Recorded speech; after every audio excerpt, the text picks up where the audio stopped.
Good afternoon, everybody. Myself, Maruti SM. I am taking the session on principles of business management.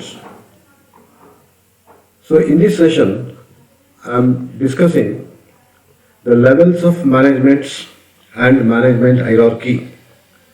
ನಿಮ್ಮ first chapter ಏನು ಬರ್ತದೆ, nature and functions of management ಅಲ್ಲಿ levels of management ಅಂತೇಳಿ ಬರ್ತದೆ, ಮತ್ತು management hierarchy ಹೇಗೆ ಇರುತ್ತೆ ಅಂತೇಳಿ ಬರ್ತದೆ. ಸೊ ಅದ್ರ ಬಗ್ಗೆ ನಾನು ನಿಮಗೆ ಡಿಸ್ಕಷನ್ ಮಾಡ್ತಾ ಬರ್ತೀನಿ. ನಾನು ಆಲ್ರೆಡಿ ನೀವು ಕಳೆದ ಟಾಪಿಕ್ ಮೇಲೆ ಸೆಷನ್ 3ನಲ್ಲಿ ನೀವು ಆಲ್ರೆಡಿ ಏನನ್ನ ಡಿಸ್ಕಸ್ ಮಾಡಿದ್ದೀರಾ ಅಂತ ಹೇಳಿದ್ರೆ, ಅಡ್ಮಿನಿಸ್ಟ್ರೇಷನ್ ಅಂದ್ರೆ ಏನು, ಮ್ಯಾನೇಜ್ಮೆಂಟ್ ಅಂತ ಹೇಳಿದ್ರೆ ಏನು, ಮತ್ತು ಇಂಪಾರ್ಟೆನ್ಸ್ ಆಫ್ ಅಡ್ಮಿನಿಸ್ಟ್ರೇಷನ್ಸ್ ಏನು, ಅವೆಲ್ಲವನ್ನು ಕೂಡ ನೀವು ಆಲ್ರೆಡಿ ಡಿಸ್ಕಸ್ ಮಾಡಿದ್ದೀರಾ. ಅದರ ನಂತರದ ಟಾಪಿಕ್ ಈಗ ಲೆವೆಲ್ಸ್ ಆಫ್ ಮ್ಯಾನೇಜ್ಮೆಂಟ್ ಬರ್ತದೆ. ಸೊ ಈ ಸೆಷನ್ನಲ್ಲಿ learning objectives, this concept helps the students to familiarise with the meaning of levels of management. The students will know about the different levels of management. It helps the student to understand the functions performed by manager in different levels of management. So means here, ನಾವು ಇಲ್ಲಿ ಈ ಸೆಷನಲ್ಲಿ discuss ಮಾಡೋದೇನು ಅಂತಂದರೆ, management having A different levels ನಾವು ಯಾವ ಥರ ನೋಡ್ತೇವೆ, ಮತ್ತು ಇದರಿಂದ ಆ ಡಿಫರೆಂಟ್ ಲೆವೆಲಿಂದ ಸ್ಟೂಡೆಂಟಿಗೆ ಏನು ಅರ್ಥ ಆಗ್ತಾ ಇದೆ, ಮತ್ತು ಅದರ ನಂತರ ಅವರು ಯಾವ ರೀತಿ ಅದನ್ನು ಅರ್ಥ ಮಾಡಿಕೊಂಡಿದ್ದಾರೆ ಅದರ ಬಗ್ಗೆ ನಾವು ಡಿಸ್ಕಸ್ ಮಾಡ್ತಾ ಹೋಗ್ತೇವೆ. So at the end of this particular session, student should able to understand the levels of managements regarding the functions performed by different levels of management ಅನ್ನು ನಾವಿಲ್ಲಿ ಡಿಸ್ಕಸ್ ಮಾಡ್ತಾ ಬರ್ತೇವೆ. So levels of management in any organization, all those who are responsible for the work of other are known as a manager. Through their primary task remains the same, getting the things done by others or getting the things done through others. In an organization, there are different levels of manager. According to the chain of command or hierarchy of authority, these levels are based on the authority and responsibilities or supervisors and subordinates relationship. The levels represents different managerial positions and the hierarchy of command. These levels are defined in the organizations to determine the authority, responsibility and the status of manager. The number of managerial levels within the organizations depend upon the size and the firm's managerial level and respondent in the above diagram. So here we know that the levels of management ಅಲ್ಲಿ 3 levels ಬರ್ತದೆ. So ಆ 3 ಲೆವೆಲ್ಸಲ್ಲಿ first top level management ಅಂತ ಹೇಳಿದ್ರೆ ನಿಮಗೆ ಗೊತ್ತಿದೆ already, ಮೇಲ್ಮಟ್ಟದ ವ್ಯವಸ್ಥಾಪನಾ ಶಾಸ್ತ್ರ ಅಂತೇಳಿ. Top level ಮ್ಯಾನೇಜ್ಮೆಂಟನ್ನು ಮೇಲ್ಮಟ್ಟದ ವ್ಯವಸ್ಥಾಪನೆ ಅಂತೇಳಿ ಕರೀತಾರೆ. ನೆಕ್ಸ್ಟಲ್ಲಿ ಈ ನೀವು ಆಲ್ರೆಡಿ ಡಯಾಗ್ರಾಮ್ಸ್ ನೋಡಿದ್ದೀರಾ, ಆ ಡಯಾಗ್ರಾಮ್ಸಲ್ಲಿ ಟಾಪ್ ಲೆವೆಲ್ ಮ್ಯಾನೇಜ್ಮೆಂಟ್ ಬರ್ತದೆ, ಮಿಡಲ್ ಲೆವೆಲ್ ಮ್ಯಾನೇಜ್ಮೆಂಟ್ ಬರ್ತದೆ, ಲೋಯರ್ ಲೆವೆಲ್ ಮ್ಯಾನೇಜ್ಮೆಂಟ್ ಕೂಡ ಬರ್ತದೆ. Top level management constitute the highest level in the management hierarchy. So, this level consists of small group of executives who are the senior most in the organizations. It consists of board of directors, the chief executive officer of the firm referred to as the top management. It includes chief executive officer is nothing but CEO, chief operating officer is nothing but COO, board of directors as well as CFO, Chief Finance Officer, Chairman, President, Vice President and Managing Director. So under top level management, some of the important functions of top level management are to lay down the objectives of the enterprises. It means that to define the long-term objectives, plans and policies of the firm. The top level management main intention is to prepare the strategic plan, policies for the enterprises ಅಂತ ಹೇಳಿದ್ರೆ, already ಹೇಳಿದ್ರೆ ಮೇಲ್ಮಟ್ಟದ ವ್ಯವಸ್ಥಾಪನಾ ವಿಧದಲ್ಲಿ ನಾವೇನು ಮಾಡ್ತೇವೆ ಅಂತ ಹೇಳಿದ್ರೆ, ಅವರು ಆ ಕಂಪನಿಯ ಅಥವಾ ಆ ಒಂದು ಆರ್ಗನೈಸೇಷನ್ಸಿನ ಅಥವಾ ಆ ಒಂದು ಬಿಸ್ನೆಸ್ ಎಂಟರ್ಪ್ರೈಸಸ್ಸಿನ ಆಬ್ಜೆಕ್ಟಿವ್ಸನ್ನು ಅವರು ಡಿಟರ್ಮಿನೇಷನ್ನ ಮಾಡ್ತಾರೆ. ಆಬ್ಜೆಕ್ಟಿವ್ಸ್ ಅಂದರೆ ಅದರ ಉದ್ದೇಶಗಳೇನು, ಮತ್ತು ಯಾವ ಥರ ನಾವು ಅದನ್ನು ಪಾಲಿಸೀಸನ್ನು ಮಾಡ್ತೇವೆ, ಅದನ್ನು ಯಾವ ಥರ ಪ್ಲ್ಯಾನನ್ನು ಮಾಡ್ತೇವೆ, ಅದನ್ನು ಯಾರು ಡಿಸೈಡ್ ಮಾಡ್ತಾರೆ, ಟಾಪ್ ಲೆವೆಲ್ ಮ್ಯಾನೇಜ್ಮೆಂಟ್ನವರು ಡಿಸೈಡ್ ಮಾಡ್ತಾರೆ. To assign the job to different individual working at middle level ಅಂದರೆ ಎರಡನೇ ಹಂತದ ಮ್ಯಾನೇಜ್ಮೆಂಟ್ ವ್ಯವಸ್ಥಾಪನೆಯಲ್ಲಿ ಏನು ಬರ್ತದೆ, ಎರಡನೇ ಹಂತದ ಮ್ಯಾನೇಜ್ಮೆಂಟಿಗೆ ಇವರೇನು ಮಾಡ್ತಾರೆ, ಡಿಫರೆಂಟ್ ವರ್ಕಿಂಗ್ ಆಕ್ಟಿವಿಟೀಸನ್ನು ಅವರು ಅಸೈನ್ ಮಾಡ್ತಾರೆ ಅಂತ ಹೇಳಿದಾಗ appointment of department heads and key executives of the firm to represent the company outside the world.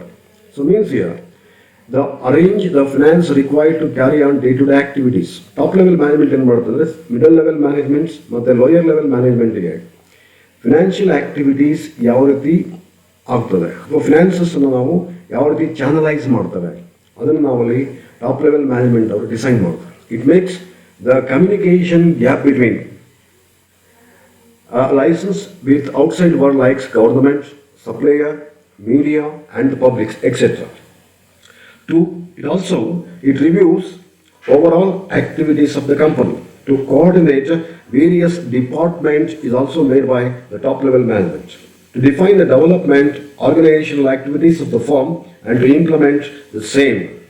So here, ಈ ಟಾಪ್ ಲೆವೆಲ್ ಮ್ಯಾನೇಜ್ಮೆಂಟಿನ ಮುಖ್ಯ ಉದ್ದೇಶಗಳೇನು ಅಥವಾ ಮುಖ್ಯ ಫಂಕ್ಷನ್ಸ್ ಏನು ಅಂತ ಹೇಳಿದ್ರೆ, ಯಾವುದೇ ಟಾಪ್ ಲೆವೆಲ್ ಮ್ಯಾನೇಜ್ಮೆಂಟ್ ಆರ್ಗನೈಸೇಷನ್ಸ್ ಏನಿದೆ ಆ ಸಂಸ್ಥೆಯ ಧ್ಯೇಯಗಳನ್ನು ನಿರ್ಧರಿಸ್ತಾರೆ ಅವರು, ಸಂಸ್ಥೆಯ ವ್ಯವಹಾರದ ಧೋರಣೆಗಳನ್ನು ರೂಪಿಸುವುದು ಮತ್ತು ಅದರ ದೋಷಗಳನ್ನು ಅವರು ಯೋಜನೆಯನ್ನು ತಯಾರಿಸ್ತಾರೆ. ಇದರ ಜೊತೆಗೆ ಯೋಜನೆಗಳ ಪ್ರಕಾರ ಸಂಸ್ಥೆಯ ವ್ಯವಹಾರವನ್ನು ಕೈಗೊಳ್ಳುವುದು ತಮ್ಮ ಮಿಡಲ್ ಲೆವೆಲ್ ಮ್ಯಾನೇಜ್ಮೆಂಟ್ಸ್ ಮತ್ತು ಲೋಯರ್ ಲೆವೆಲ್ ಮ್ಯಾನೇಜ್ಮೆಂಟಿಗೆ ಅವರೇನು ಮಾಡ್ತಾರೆ, ಅದನ್ನು ಡಿಲಿಗೇಟ್ ಮಾಡ್ತಾ ಬರ್ತಾರೆ.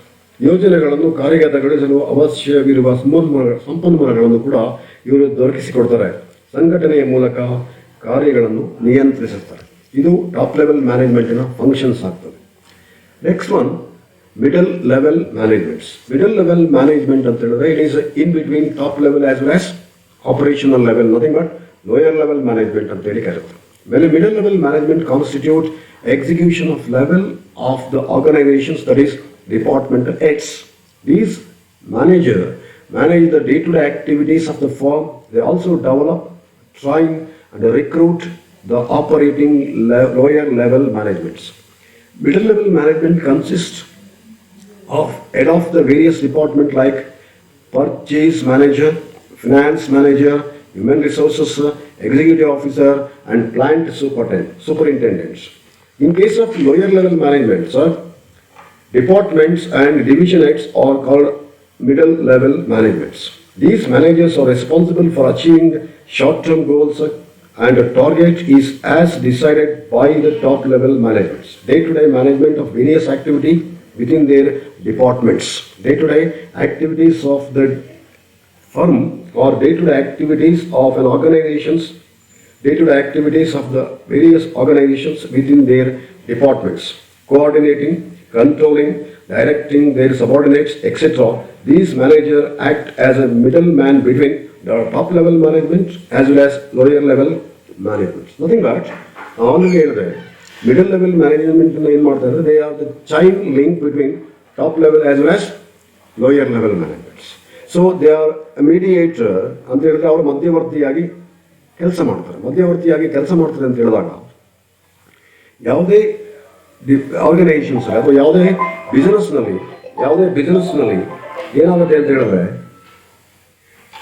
ಟಾಪ್ ಲೆವೆಲ್ ಮ್ಯಾನೇಜ್ಮೆಂಟ್ನವರು ಏನು ಪ್ಲಾನ್ ಮಾಡಿದ್ದಾರೆ ಅಥವಾ ಏನು ಡಿಸಿಷನ್ ಮಾಡ್ಕೊಂಡಿದ್ದಾರೆ ಆ ಡಿಸಿಷನ್ ಅವರು ಕಾರ್ಯಗತ ಮಾಡಲು ಮಿಡಲ್ ಲೆವೆಲ್ ಮ್ಯಾನೇಜ್ಮೆಂಟ್ ಅವರು ಹೆಲ್ಪ್ ಮಾಡ್ತಾ ಬರ್ತಾರೆ. This is considered as middle level management. Next one is here the functions of middle level managements. It act as a linking pin R linking gap between the top and lower level managements. They organize all the resources and activities of their departments. They execute and implement the plan of the organizations in accordance with the policies of the top level management. They select, appoint and train employees of their departments. It means that every organization middle level management is to develop and train the lower level staff to coordinate the activities of the departments, to be responsible for the specific result of their departments, to attain the objectives as designed and decided and defined by the top level managements, to supervise the middle and lower level managements, to give clear instructions to be carried out in their departments. It interprets and explains the policies framed by the lower level and upper level managements. So these are the functions of middle level management. ಅಂತ ಹೇಳಿದ್ರೆ middle level management ಅವರು ಯಾವತ್ತೂ ಕೂಡ top level ಮತ್ತು lower level ಮ್ಯಾನೇಜ್ಮೆಂಟ್ಗೆ ಒಂಥರ chain link ಇದ್ದಾಗೆ ಇರ್ತಾರೆ. ನೀವು ನೋಡಿರ್ಬೋದು ಯಾವುದೇ ಆರ್ಗನೈಸೇಷನ್ಸ್ ಅಲ್ಲಿ ಟಾಪ್ ಲೆವೆಲ್ ಮ್ಯಾನೇಜ್ಮೆಂಟ್ ಅಂತ ಹೇಳಿದಾಗ, ಈಗ ಕಾಲೇಜ್ ಎಕ್ಸಾಂಪಲ್ ತೆಗೆದುಕೊಂಡ್ರೆ ಕಾಲೇಜಿನ ಎಕ್ಸಾಂಪಲ್ ಟಾಪ್ ಲೆವೆಲ್ ಮ್ಯಾನೇಜ್ಮೆಂಟ್ ಯಾರಿರ್ತಾರೆ? ಪ್ರಿನ್ಸಿಪಾಲ್ ಇರ್ತಾರೆ. ಅವರಿಗೆ ಮುಂದೆ ಯಾರಿರ್ತಾರೆ? ಅದು ಅವ್ರಿಗೆ ಮೇಲೆ ಯಾರಿರ್ತಾರೆ? ಹೈಯರ್ ಅಥಾರಿಟೀಸ್ ಇರ್ತಾರೆ. ಆ ರೀತಿ ಯಾವುದೇ ಬಿಸ್ನೆಸ್ ಇನ್ಸ್ಟಿಟ್ಯೂಷನ್ಸ್ ಅಲ್ಲೂ ಕೂಡ ಟಾಪ್ ಲೆವೆಲ್ ಮ್ಯಾನೇಜ್ಮೆಂಟ್ ಮತ್ತೆ ಲೋಯರ್ ಲೆವೆಲ್ ಮ್ಯಾನೇಜ್ಮೆಂಟ್ ಇವರಿಬ್ಬರ ನಡುವೆ ಗ್ಯಾಪ್ ಅನ್ನು ಫಿಲ್ಅಪ್ ಮಾಡೋದು ಯಾರು ಅಂತ ಹೇಳಿದ್ರೆ ಮಿಡಲ್ ಲೆವೆಲ್ ಮ್ಯಾನೇಜ್ಮೆಂಟ್ ಅವರು ಈ ಗ್ಯಾಪ್ ಅನ್ನು ಫಿಲ್ಅಪ್ ಮಾಡ್ತಾರೆ. So next one is lower level managements. Lower level management is also considered or termed as supervisory managements or operational managements or first time managements. It refers to the lowest level in the hierarchy of the organizations. They devote more time on the supervision of the workers. Their authorities and responsibilities is limited. It consists of foremen, supervisors, sub-departments, executives and clerks. The activities of the lower level management is to represent the problems and grievances of workers before the middle level managements, to plan and organize the activities of their units, to provide training to workers, to communicate with workers, listen to their suggestions, motivate them to take initiatives, to maintain discipline among the workforces, to maintain standard quality, ensure steady flow of output and minimize wastages. It means here ಏನಾಗುತ್ತೆ ಅಂತ ಹೇಳಿದ್ರೆ the lower level ಮ್ಯಾನೇಜ್ಮೆಂಟಿನ ಮುಖ್ಯ ಉದ್ದೇಶಗಳೇನು ಅಂತ ಹೇಳಿದ್ರೆ, ಹಾಗೆ functions ಏನು ಅಂತ ಹೇಳಿದ್ರೆ, ಅವರು grievances of the workers before the middle level managements. ಅಂದರೆ ಅವರು ಏನು ವರ್ಕ್ ಶೆಡ್ಯೂಲ್ಸ್ ಇದೆ ಅಥವಾ ಏನು ಪ್ಲಾನ್ ಮಾಡಿದ್ದಾರೆ, ಆ ಪ್ಲಾನ್ ಅನ್ನು ಟಾಪ್ ಲೆವೆಲ್ ಮ್ಯಾನೇಜ್ಮೆಂಟ್ ಅವರು ಏನು ಪ್ಲಾನ್ ಅನ್ನು ಮಾಡಿದ್ದಾರೆ, ಆ ಟಾಪ್ ಲೆವೆಲ್ ಮ್ಯಾನೇಜ್ಮೆಂಟ್ ಅವರು ಪ್ಲಾನ್ ಮಾಡೋದನ್ನು ಮತ್ತೆ ಸಬ್ ಡಿವೈಡ್ ಮಾಡಿಬಿಟ್ಟು plan and organise activities of their particular units. It provide training to the workers. ಅಂದರೆ ಪ್ರತಿಯೊಬ್ಬ ವರ್ಕರ್ಸ್ಗೆ ಯಾವ್ದು ಕೊಡ್ತಾರೆ ಅಂತ ಹೇಳಿದ್ರೆ ಲೋಯರ್ ಲೆವೆಲ್ ಮ್ಯಾನೇಜ್ಮೆಂಟ್ ಅವರು ಟ್ರೈನಿಂಗ್ ಅನ್ನು ಕೊಡ್ತಾ ಬರ್ತಾರೆ. ಟು ಕಮ್ಯುನಿಕೇಟ್ ವಿತ್ ವರ್ಕರ್ಸ್ ಅಂತ ಹೇಳಿದ್ರೆ ಪ್ರತಿಯೊಬ್ಬರಿಗೂ ಕೂಡ ಅವರ ಅವಶ್ಯಕತೆಗಳಿಗೆ ತಕ್ಕನಾಗಿ ಅವರಿಗೆ ತಮ್ಮ ವಿಚಾರಗಳನ್ನು, ಅದು ಲೋಯರ್ ಟಾಪ್ ಲೆವೆಲ್ ಮ್ಯಾನೇಜ್ಮೆಂಟ್ನ ವಿಚಾರಗಳನ್ನು ತಿಳಿಸ್ತಾರೆ. ಮತ್ತು ಅವರಿಂದ ಯಾವುದಾದ್ರು ಸಜೆಷನ್ಸ್ ಇದೆ ಅಂತ ಹೇಳಿದ್ರೆ ಆ ಸಜೆಷನ್ಸನ್ನು ತೆಗೆದುಕೊಳ್ತಾರೆ ಮತ್ತು ಅವ್ರನ್ನ ಮೋಟಿವೇಟ್ ಮಾಡಲಿಕ್ಕೆ ಇವರು ಹೆಲ್ಪ್ ಮಾಡ್ತಾರೆ. To maintain discipline among the work forces. Nothing but ಪ್ರತಿಯೊಬ್ಬ ವರ್ಕರ್ಸ್ ಲೋಯರ್ ಲೆವೆಲ್ ಮ್ಯಾನೇಜ್ಮೆಂಟ್ನಲ್ಲಿ ಅವರ ಡಿಸಿಪ್ಲಿನ್ ಮೇಂಟೈನ್ ಮಾಡೋದು ಯಾವುದು ಲೋಯರ್ ಲೆವೆಲ್ ಮ್ಯಾನೇಜ್ಮೆಂಟ್ ಅವರು ಮಾಡ್ತಾರೆ. To maintain standard of qualities, ensure steady flow of output and minimise wastages. ನಾವು ಪ್ರಾಡಕ್ಟ್ನ ಮ್ಯಾನುಫ್ಯಾಕ್ಚರ್ ಮಾಡಬೇಕಾದ್ರೆ ಯಾವ ಕ್ವಾಲಿಟೀಸಲ್ಲಿ ಅವರು ಟಾಪ್ ಲೆವೆಲ್ ಮ್ಯಾನೇಜ್ಮೆಂಟ್ ಅವರು ಡಿಸೈಡ್ ಮಾಡಿದ್ದಾರೆ ಆ ಕ್ವಾಲಿಟೀಸಲ್ಲಿ ನಾವು ಪ್ರಾಡಕ್ಟನ್ನಾಗಲಿ ಮ್ಯಾನುಫ್ಯಾಕ್ಚರ್ ಮಾಡ್ತಾರೆ. ಆ ಪ್ರಾಡಕ್ಟನ್ನು ensure steady flow of outputs as well as minimise the wastages. It also explain the work procedures to the worker. Lower level management ಇದೆ ಮುಖ್ಯ ಕೆಲಸ ಏನು ಅಥವಾ ಫಂಕ್ಷನ್ಸ್ ಏನು ಅಂತ ಹೇಳಿದ್ರೆ ಅವರು to explain the work procedure to the worker. ಯಾವ ರೀತಿ ವರ್ಕ್ ಮಾಡಬೇಕು, ಯಾವ ಟೈಪಲ್ಲಿ ವರ್ಕ್ ಮಾಡಬೇಕು, ಯಾವ ರೀತಿ ಅವರು ವರ್ಕನ್ನು ತೆಗೆದುಕೊಳ್ಬೇಕು ಅದನ್ನು ಅವರು ಡಿಸೈಡ್ ಮಾಡ್ತಾರೆ. To maintain discipline and good human relations among the workers. To get feedback from the workers. Already ಹೇಳಿದ್ರೆ ವರ್ಕರ್ಸಿಂದ ಏನು ಮಾಡ್ತಾರೆ, ಅವರು ಫೀಡ್ಬ್ಯಾಕನ್ನು ತೆಗೆದುಕೊಳ್ತಾರೆ. ಅದರ ಜೊತೆಗೆ to supervise and control the workers and maintain the good personal relationship with them. So these are the functions of a lower level managements. ನಾನು ಹೇಳಿದ ಅರ್ಥ ಆಯ್ತಲ್ಲ ನಿಮಗೆ? ಸೊ ಈ ಥರ ಮಾಡಿದ ನಂತರ ಕೊನೆಯಲ್ಲಿ ಸೆಷನ್ನ ಸಮ್ಮರಿ ಅಂದರೆ ಕನ್ಕ್ಲೂಷನ್ಸ್ಗೆ ಬರ್ತಾ ಇದೆ. There are the three levels of management here. Three levels of management ಅಲ್ಲಿ ನಾವು ಆಲ್ರೆಡಿ ಹೇಳಿದೆ. Higher level management is concerned with administration and policy making. ಯಾವುದೇ ಬಿಸ್ನೆಸ್ ಆರ್ಗನೈಸೇಷನ್ಸ್ ಇರ್ಬೋದು, ಸರ್ವಿಸ್ ಸೆಕ್ಟರ್ ಆರ್ಗನೈಸೇಷನ್ಸ್ ಇರ್ಬೋದು, ಗೌರ್ಮೆಂಟ್ ಆರ್ಗನೈಸೇಷನ್ಸ್ ಇರ್ಬೋದು, ಎಲ್ಲ ಕಡೆಯೂ ಕೂಡ top level management is considered as the administrator. Administration of the company, administration of the business, administration of the government, and they made policies. Policies ಅವರು ಮಾಡ್ತಾ ಬರ್ತಾರೆ. Middle level management is executors ಅಂದರೆ top level management ಅವರು ಏನು plan and ಪಾಲಿಸೀಸನ್ನು ಮತ್ತು ಪ್ರೊಸೀಜರ್ಸನ್ನು ಮಾಡಿದ್ದಾರೆ ಅದನ್ನು execute ಮಾಡ್ತಾ ಬರ್ತಾರೆ. ಎಕ್ಸಿಕ್ಯೂಟ್ ಅಂದ್ರೆ ಅದನ್ನು ಇಂಪ್ಲಿಮೆಂಟೇಷನ್ಸನ್ನು ಮಾಡ್ತಾ ಬರ್ತಾರೆ. The policies which act as a link between high and medium level managements. Next one here the low level managers maintain the activities of there units. ಅವ್ರು ಏನು ಮಾಡ್ತಾರೆ, ಲೋಯರ್ ಲೆವೆಲ್ ಮ್ಯಾನೇಜ್ಮೆಂಟ್ ಅವರು ಆಕ್ಟಿವಿಟೀಸ್ ಆಫ್ ಪರ್ಟಿಕ್ಯುಲರ್ ಡಿಪಾರ್ಟ್ಮೆಂಟ್ ಏನಿದೆ ಅದನ್ನು ಅವರು manage ಮಾಡ್ತಾ ಬರ್ತಾರೆ. This is about the session summary ಅಂತ ಹೇಳಿದಾಗ ಆಲ್ರೆಡಿ ಹೇಳಿದೆ ನಿಮಗೆ. ಟಾಪ್ ಲೆವೆಲ್ ಮ್ಯಾನೇಜ್ಮೆಂಟ್ ಅಂತ ಹೇಳಿದಾಗ ಯಾವುದೇ ಕಂಪನಿ ಇರ್ಬೋದು ಅಥವಾ ಬಿಸ್ನೆಸ್ ಆರ್ಗನೈಸೇಷನ್ಸ್ ಇರ್ಬೋದು, ಮೇಲ್ಮಟ್ಟದ ವ್ಯವಸ್ಥಾಪನೆಯಲ್ಲಿ ನಿರ್ದೇಶಕ ಮಂಡಳಿ ಇರ್ತದೆ, ವ್ಯವಸ್ಥಾಪನಾ ನಿರ್ದೇಶಕರು ಇರ್ತಾರೆ ಮತ್ತು ಉನ್ನತ ತಜ್ಞ ಅಧಿಕಾರಿಗಳು ಕೂಡ ಇರ್ತಾರೆ. ಇವರೆಲ್ಲರೂ ಕೂಡ ಸಂಸ್ಥೆಯ ಆಡಳಿತದ ಕಾರ್ಯಗಳನ್ನು ಕೈಗೊಳ್ತಾರೆ.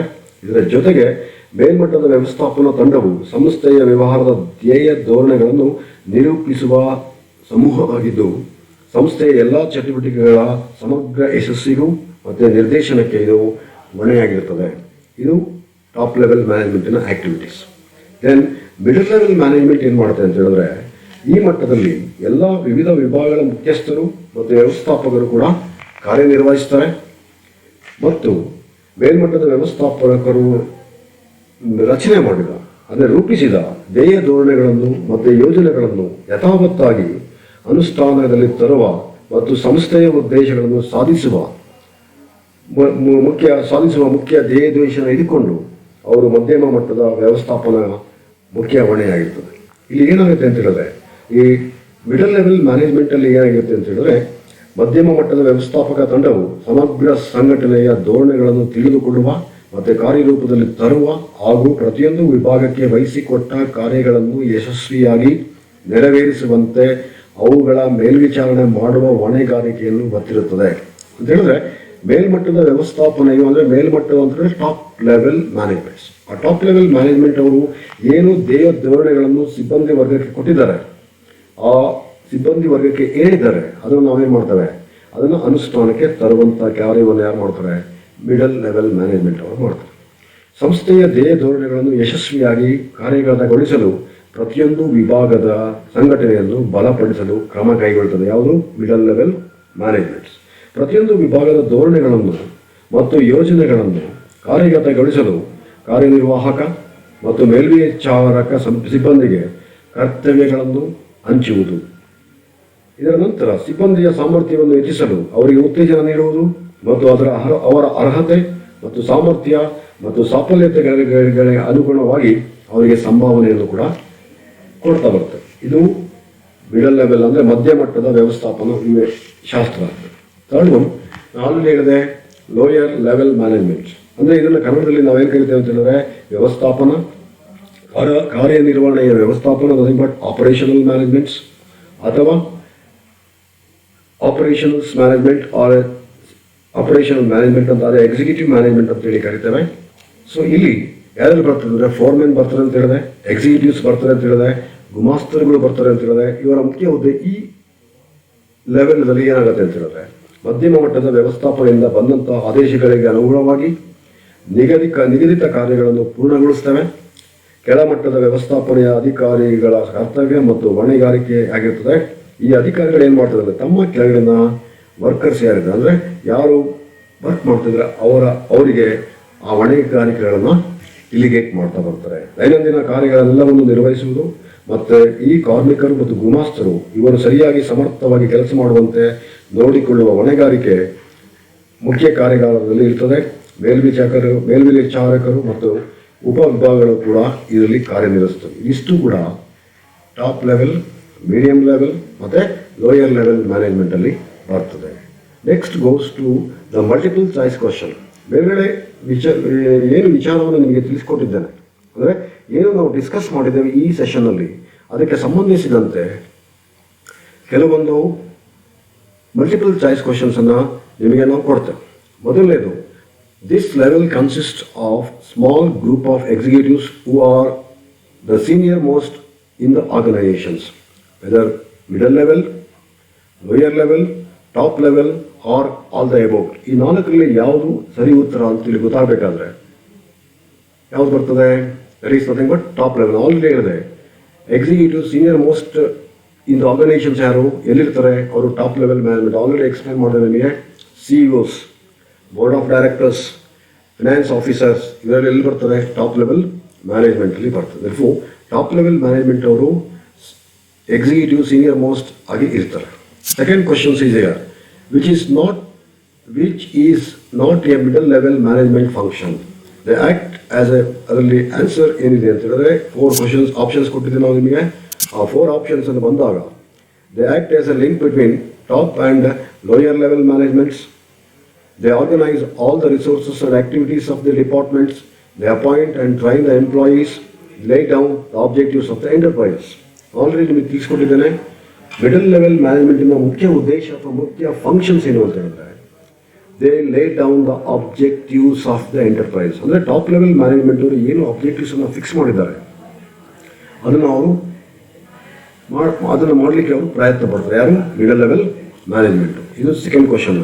ಥರ್ಡ್ MCQ ಕ್ವಶನ್ಸ್ ಏನು ಅಂತ ಹೇಳಿದ್ರೆ the lowest level in the hierarchy of the organisations is first time managements, top level management, middle level management or administrative level managements ಅಂತ ಹೇಳಿದ್ರೆ ಲೋಯರ್ ಲೆವೆಲ್ ಹೈರಾರ್ಕಿ ಯಾವ್ದು ಬರುತ್ತೆ ಅಂತ ಹೇಳಿದ್ರೆ ಫಸ್ಟ್ ಟೈಮ್ ಮ್ಯಾನೇಜ್ಮೆಂಟ್. ಇದನ್ನು ನಾವೇನು ಕರಿತೇವೆ? ಫಸ್ಟ್ ಟೈಮ್ ಮ್ಯಾನೇಜ್ಮೆಂಟ್ ಅಂತ ಕರಿತೇವೆ ಅಥವಾ ಆಪರೇಟಿವ್ ಮ್ಯಾನೇಜ್ಮೆಂಟ್ ಅಂತ ಕೂಡ ಇದನ್ನು ಕರಿತೇವೆ. This is the third MCQ questions. Fourth MCQ question is here.